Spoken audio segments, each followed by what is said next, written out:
This is my beautiful wife.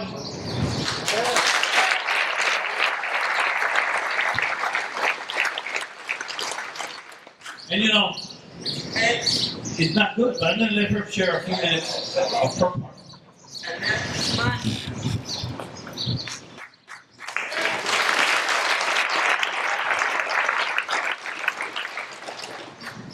Hi, my name is Isabel. My number is 34, 35, 43. That's the number I had to remember for 6.5 years. But my husband went and did time. But you know what? He's not the only one that did time. Because life doesn't stop for us.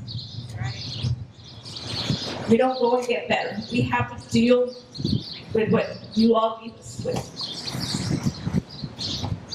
Homeless, broke, hopeless. You leave us with that burden.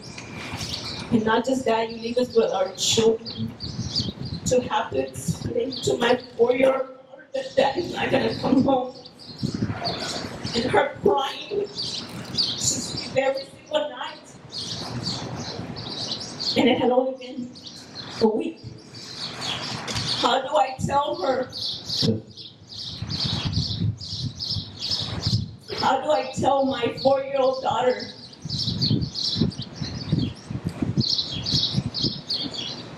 that that's going to go through some time?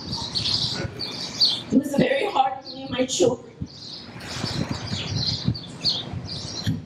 Every single time that he shares his testimony, it breaks me because it takes me back. In my heart, in my mind, my emotions, it just breaks me because it takes me back to that moment in time where I had nothing. I was hopeless. I had nothing. That day that it was my daughter's birthday and he wound up in jail, I didn't know what to do. How do I move on in life? I have to go find a job. I have to go provide for my children. I have to go pay bills. You all have it good here. You all have a meal here. You don't have to worry about bills. You don't have to worry about anything. You all have it good here. But you leave us with nothing. With nothing. My children grew up without their father. We had to come here the last 2 years. This very prison, I had to come for 2 years, the last 2 years of his incarceration. I'm sure. Even my children know his number.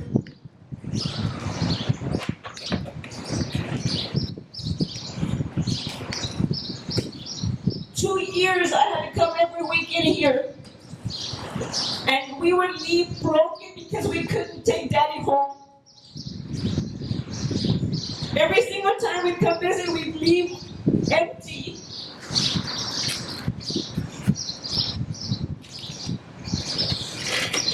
I see all you men here, and I know you all have family, you all have children. They don't care what you've done. They don't care your past. They don't care if you go home and find a job at McDonald's. They want you. They want their father. They want their husband. Because you know what? We can do it on our own. We don't need you. I survived without my husband. I overcame without.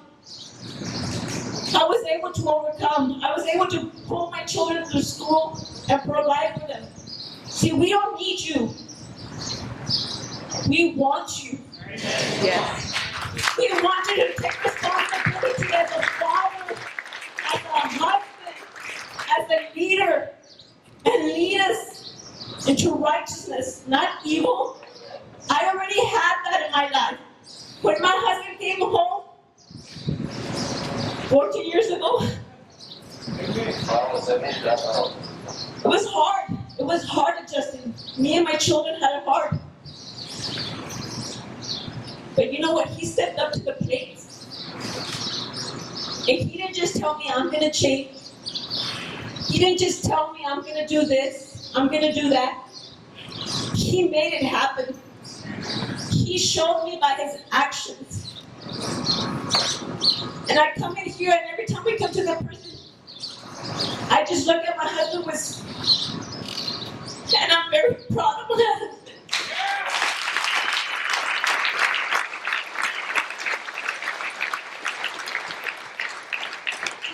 Because he overcame that monster he was.